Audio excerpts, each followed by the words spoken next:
Welcome to Win Talk Radio, where you will learn how to talk truth and take action. Hosted by WIN, Women Impacting the Nation. Join your hosts, Sue Trombino, founder and president of WIN, Debbie Healy, public policy advisor for Faith, Family, and Freedom, Carrie Campos, co-founder of Self-Evident Ministry, and Jannique Stewart, founder of Love Protects Ministry and speaker with Life Training Institute. For more information about Win Talk Radio, go to our website at womenimpactingthenation.org. Because remember, when we show up, we win. Well, welcome to another episode of Win Talk Radio, and we are very, very excited about the guests we're going to have today. And even though you're going to see this probably after Christmas, we just want to wish everybody a Merry Christmas. And for the reason for the season is that we believe in our Judeo-Christian principles and because Jesus was born. So we're really excited about our Christmas season. As you can see, we have our very Merry Christmas cups. And anyway, we're just really excited to, yes, Tom has his trusty cheap old water bottle, but that's okay. Yeah. No problem. But we're just really excited to have the director of The United West, and you really want to go and check them out on their website. And we're going to have also his co-host, Susie Gold, with us in a little bit. But we're just really excited because, as you know, we always talk truth and we take action. And we want you to go to places that and websites and podcasts that are giving you truth and facts, not emotion or conjecture. So we are really, really excited, Tom, that you came today. Thanks for taking the time out. And you know, Tom, we were just talking about how Tom and I have known each other for, 10, 15 years. We're not really sure. It'll come to me quite a while, yeah, in the middle of the night, and I'll call you, okay? But he started The United West in 2006, and we started WIN in 2005. So kind of warriors here. Yeah, we're on the same track. Yeah, we are. Well, cool. Tom is an incredible warrior, and we just really want to have a conversation with Tom to let you all know what he's done in the past, just giving us stories and telling us, you know, why you started the United West, and just tell us a little bit about that, and then we'll all just kind of jump in and ask questions. And Jannique, it's exciting because Jannique and Tom used to get together and do debates against evil people, bad people. I was going to be a little nicer, but yeah, we're talking truth, so here we are. Yep. So Tom, thanks. So tell us a little bit about the United West. So why did Great way to start a day surrounded by beautiful women here, you know, both inside and out. No, he's a good guy. Very simple. Very simple. Where do you start? Yeah, a million different places. I'll start with 9/11. I had an initial career in the ministry in Denver, Colorado, as an apologist, Christian apologist. Graduate of, had a law enforcement degree, was going into the FBI, got saved in college in a crazy frat house, and redirected my life, went to Moody Bible Institute, did a degree there. In theology, Greek, then went to seminary to do a degree in philosophy and apologetics. So I had a very interesting activism career, part of the Reagan Revolution of the 80s. I was part of the religious right back then. And through a series of 8 or 10 lawsuits and, you know, saving the world and neglecting my family, decided to move to Florida, closer to my folks, to raise our 2 kids. I also had applied for a White House fellowship, which was a long shot. If they ever accepted me, it would be very interesting, right? But then I'm watching, as everybody else, 9/11, and I knew the 8 or 10 years that I had been involved in other stuff, not directly on the front lines. I knew I was back because I knew it was an Islamic threat. And I went back to school at FAU and studied under Walid Faris, Middle East studies, Israeli studies, all of this, Islamic studies. I just absorbed for 5 years all the information I could on the Islamic threat. And then in 2006 started the Florida Security Council. That was the original name, to protect the state of Florida against Islamic terrorism. Then in May of 2011, we're all over the world. We're in Amsterdam, we're in Paris, we're all over the place. We needed a name change. And in 2011 at Mar-a-Lago, we had a big meeting of people from Amsterdam and different places came in and changed it to the United West, uniting the West against the Islamic threat. And ironically, we had a speaker that day standing in the back, watching the thing take place. And some guy taps on my shoulder, like, hey, what's going on in here? I turn around, there's this big guy in pink and sweaty. And I said, we're having a thing on national security. I go, you want to speak? He goes, yeah, let me speak. So I interrupt the whole beauty, we're at Mar-a-Lago, and everybody's in suits and ties and dresses, and I bring in this sweaty guy off the golf course, and the place erupts into cheers. First thing he does, he takes his hat off. He says, see, it's my hair. It's really my hair. This is March of 2011. So he goes on for about 20 minutes, and then he's China and everything else. And somebody says, Mr. Trump, why don't you run for president? It's March 2011. He says, are you crazy? I got to look at my life. I love my life. Why would I want to do that, right? A few years later, he comes down the escalator, and the rest is history. Well, we formed the United West to fight the Islamic threat, and now it's the Islamic threat plus every other anti-American, anti-Jewish group, Black Lives, Antifa, everybody else. So that's what we do, and we educate people. But we have, I think the thing that we're focused on is taking the fight to the bad guys, whether it's physically, confrontationally, whether it's through our production of our materials. Take the fight to the bad guys and put them on the defensive, which is not that difficult when you're dealing with the truth. That's a quick overview. So you're really standing, again, for truth.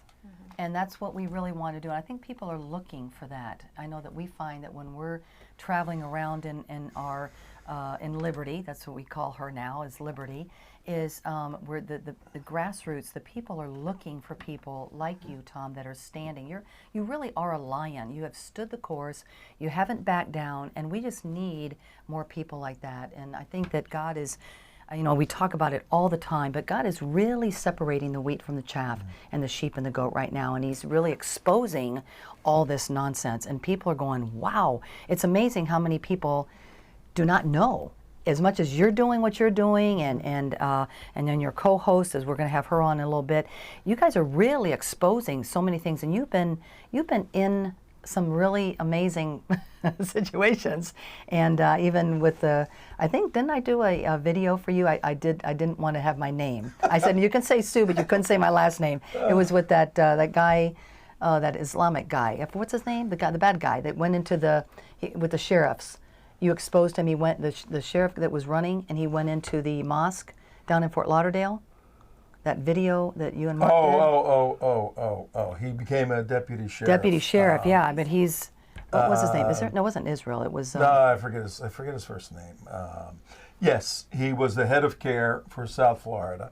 And then he becomes a deputy sheriff. Yeah, it's stunning. We said, really. What's going on? I'll remember his name in a minute. But you talk about truth. Once I shifted from a legal background, law enforcement, to study God's law, and I got involved in all the theological stuff, the concept of truth became very evident, theologically, historically.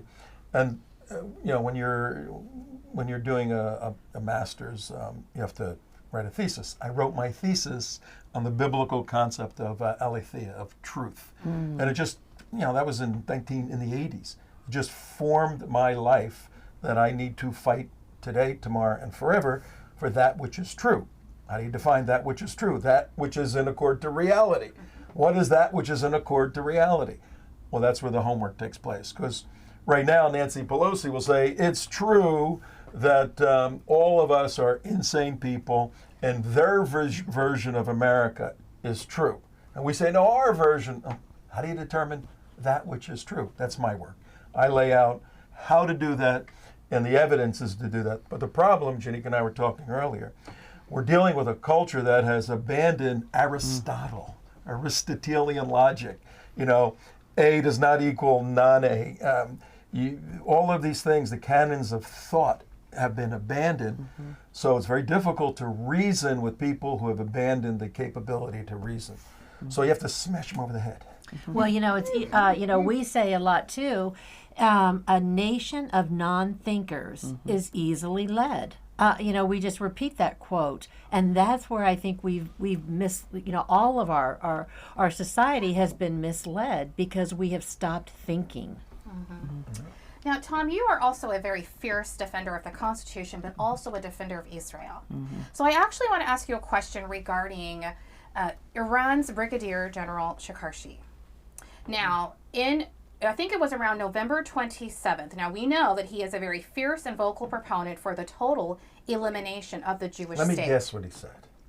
We will work for the annihilation of Israel and not veer off 2 millimeters until they're gone. Essentially something exactly. He said, we want to destroy Zionism in the world. So can you speak to those points? Because obviously they were very anti-Semitic and even genocidal. So please enlighten us about that kind of a quote, and why would he say something like that? And what should Israel's response be? The short answer is he is officially speaking for the nation of Iran in his position as a brigadier general, and it needs to be taken very, very seriously. And the Israelis do. They don't play around. They have a template through which they put everything, and this guy's for real. He would implement this if they could. Now, a lot of this stuff often is theater. It's geopolitical theater. The chess game, who backs down first. But this guy's serious. Yes. Why is he serious? And the more formulated, thoughtful, solid reason is that the mullahs and ayatollahs, two different positions, the mullahs and ayatollahs in charge of Iran, 80 million or so people, still about 8,000 Jews there, believe it or not, in prisons, essentially, in camp. They hold to a particular Weltanschauung, a worldview, a belief system that necessitates the destruction of Jews. So they believe that's a mandate from Allah, and they don't care. They don't give a damn about what anybody says. This is how we make it to paradise. This is what we've invested our lives in. So we have to destroy not just Israel, Jews. Why? Why do they want to destroy Jews? Well, the scriptures were given to Jews originally, and they blew it. Then, from Islamic theology.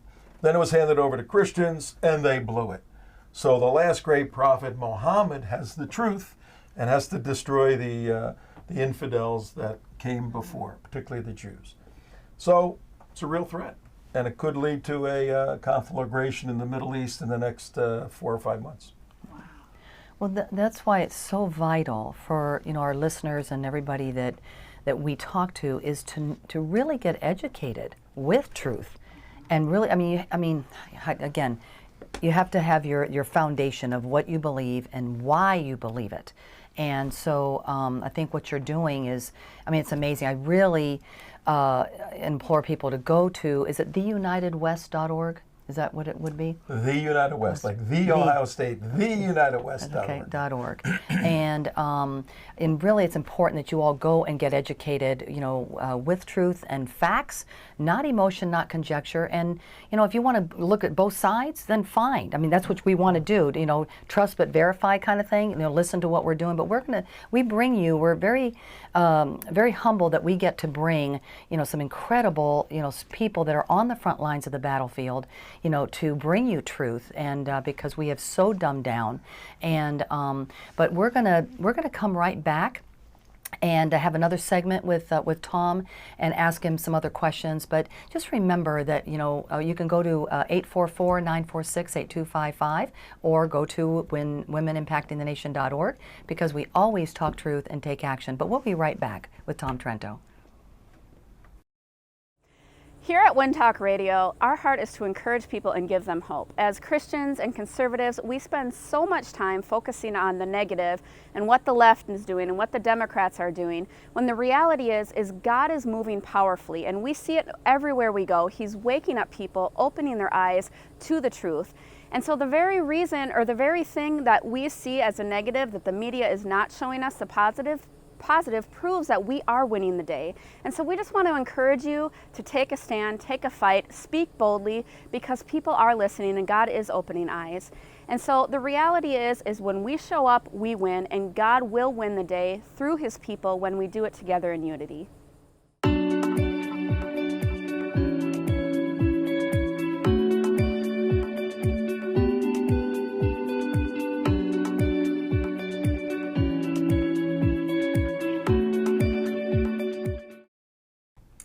thank you for joining us again for another segment of Win Talk Radio, or We Talk Truth, so that you can take action. We are here again with our guest, and we're having a wonderful conversation with founder and director of the United West, Tom Trento. So Tom, you have a show called Trento Gold. And one of the things that you all, obviously we know that you're defenders of the Constitution as well as Israel, but I actually want to get to helping the viewers understand, why is it important that we even care about Israel? A lot of times people are only concerned about their country. Why is Israel so important? Yeah, obviously a great question. The Jews all over the place, they cause all these trouble. And I read it. So we try to make sense out of that. As an evangelical, there's a variety of reasons why we need to have a love and commitment for Israel. But just taking on the national security perspective, Israel is the United States' #1 national security partner on a whole variety of levels, particularly intelligence sharing, which is critical.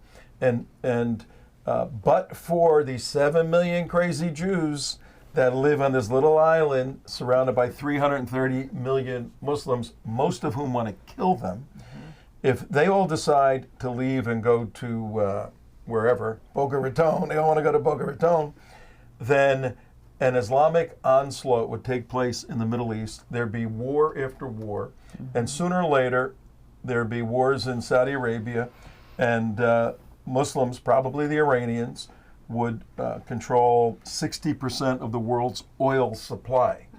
And if that happens, we're paying $4 or $5 a gallon today.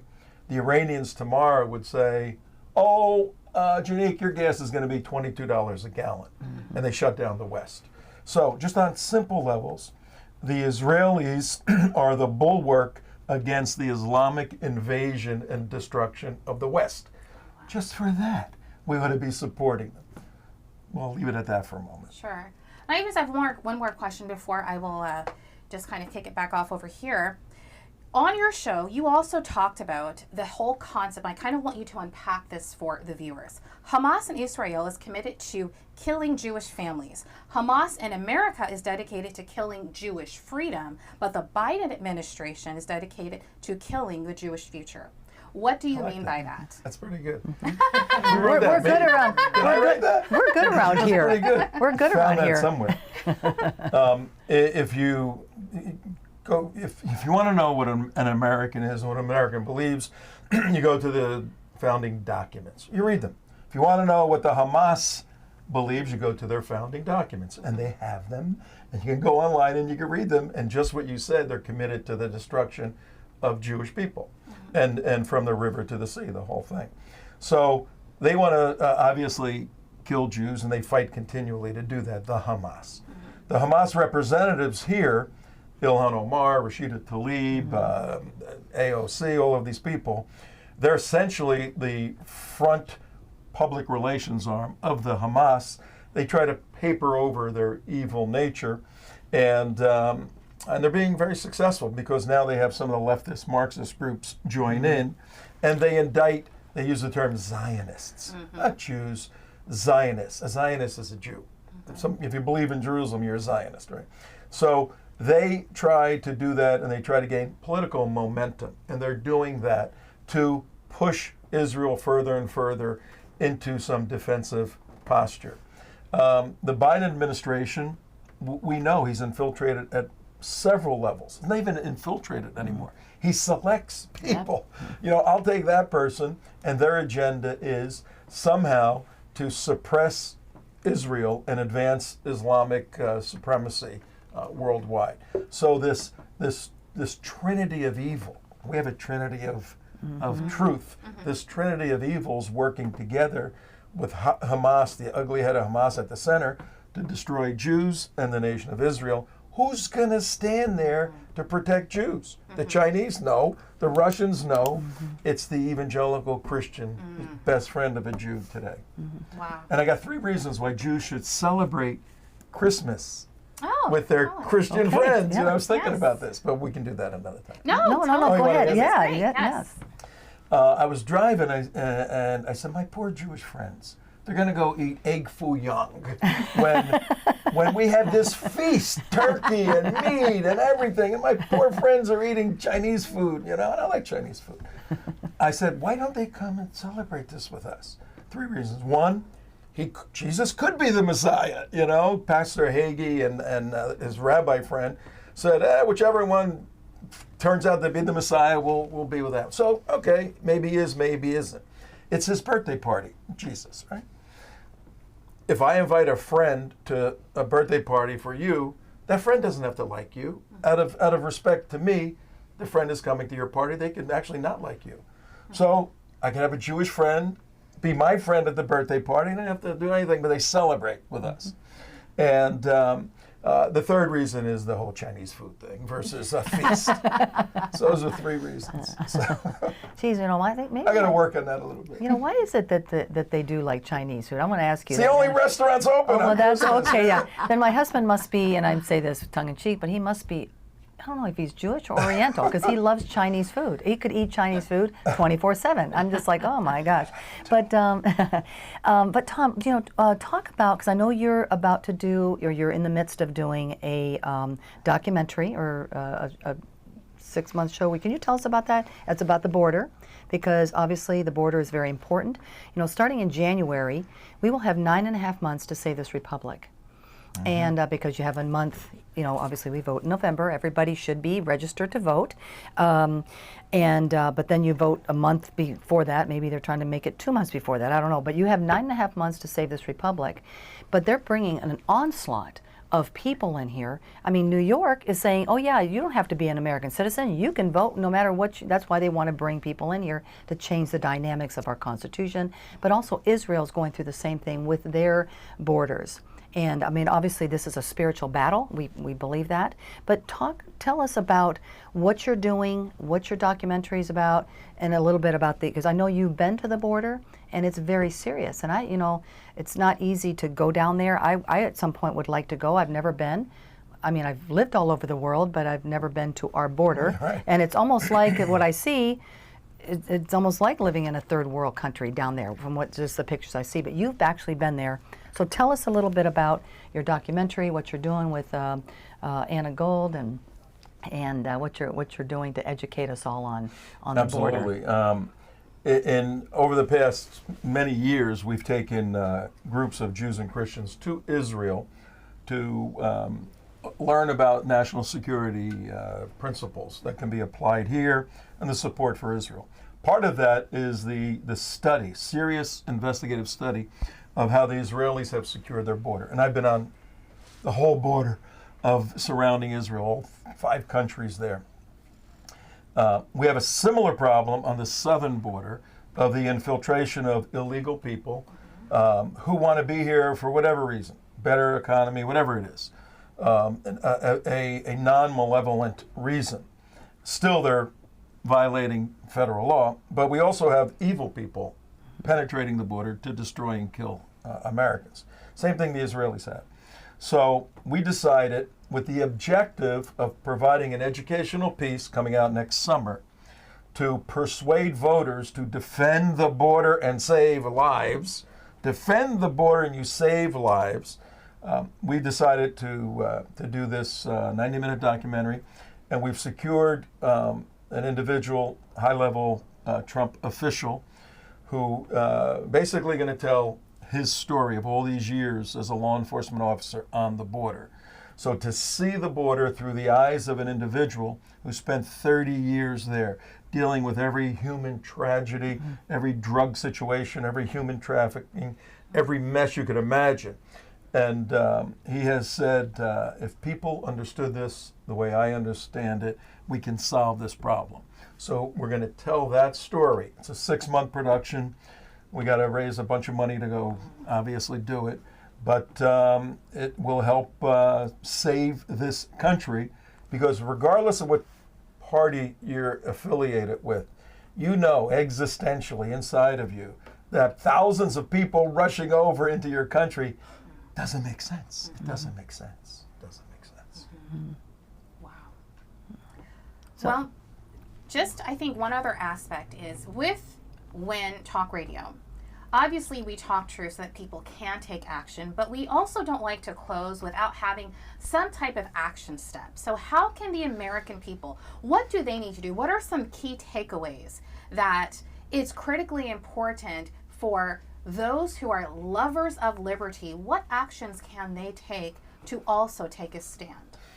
Yeah, I divide that up into two groups. Okay. If you're an evangelical Christian, you believe the good news. If you believe that, you've come into a personal relationship with God.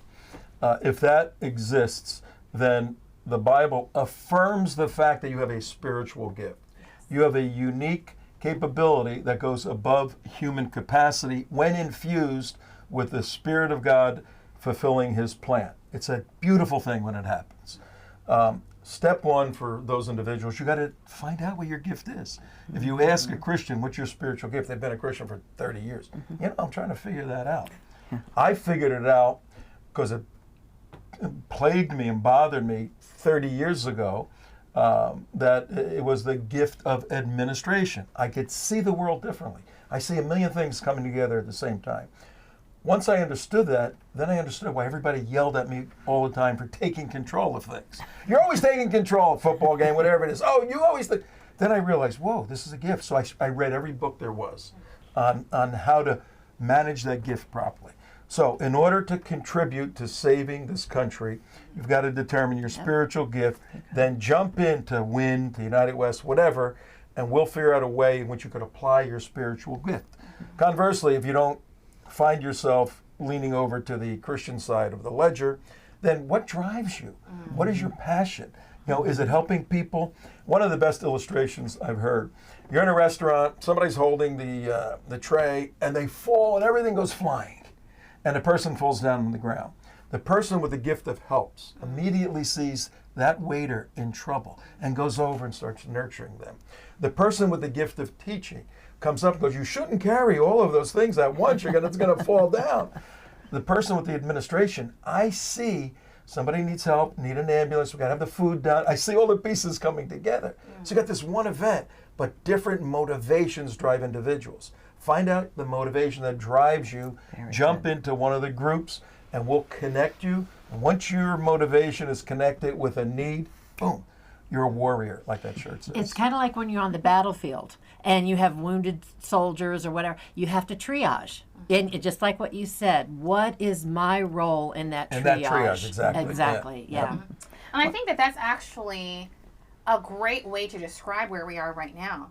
We have to get involved. We cannot take a back seat. We have to, now this isn't a game, I hate to say get in the game, but we need to be actively engaged because this is triage.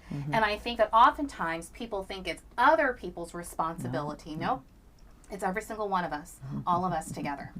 Well, and you noticed I didn't say call your congressman or any of that. That follows the connection of you in the triage moment with the need.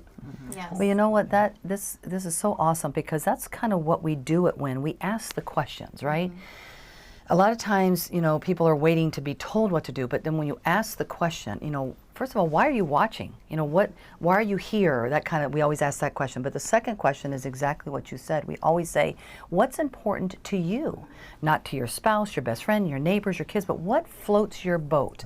That is so important because it has to become personal. Until it becomes personal, people are not going to be engaged. But right now, we always talk about how when you are on the front lines of the battlefield, that's when you're going to see the miracle of God.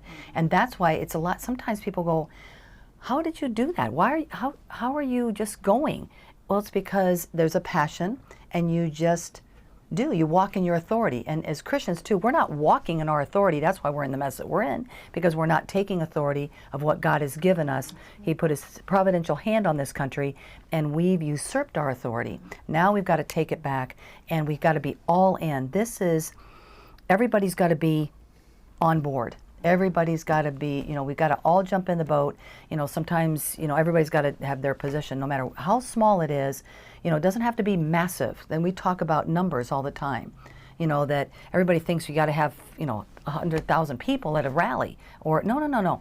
There was only 12 disciples, only 56 signers of the Declaration, and only one Savior. So one Messiah. So what can you do?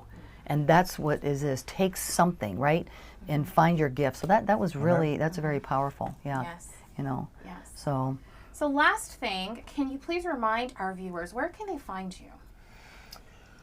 theunitedwest.org, theunitedwest.org. You may get a warning, oh, you're not supposed to go to this website. Ignore it. Go to the website. We're being censored by everybody. Yes, that's part of that big tech censorship, yes. But again, we want to thank our guests. We want to thank you for joining us. We've been blessed to have the director of the United West, Tom Trento, with us. Please continue watching us, sharing our shows. Again, we are Women Impacting the Nation, and this is Win Talk Radio, where we talk truth so you can take action. You can find us again at womenimpactingthenation.org. Thank you so much for your time, and we'll see you again. Here at Win Talk Radio, as Judeo-Christians in America, we have three choices. We can either fight, we can support the fighters, or we can do nothing. We encourage you all, take a stand today. thank you for joining us at Win Talk Radio. For more information, contact us at womenimpactingthenation.org for questions, suggestions, or for more information, call us at 844-946-8255. Be sure to tune in next week for another episode of Win Talk Radio. And remember, when we show up, we win.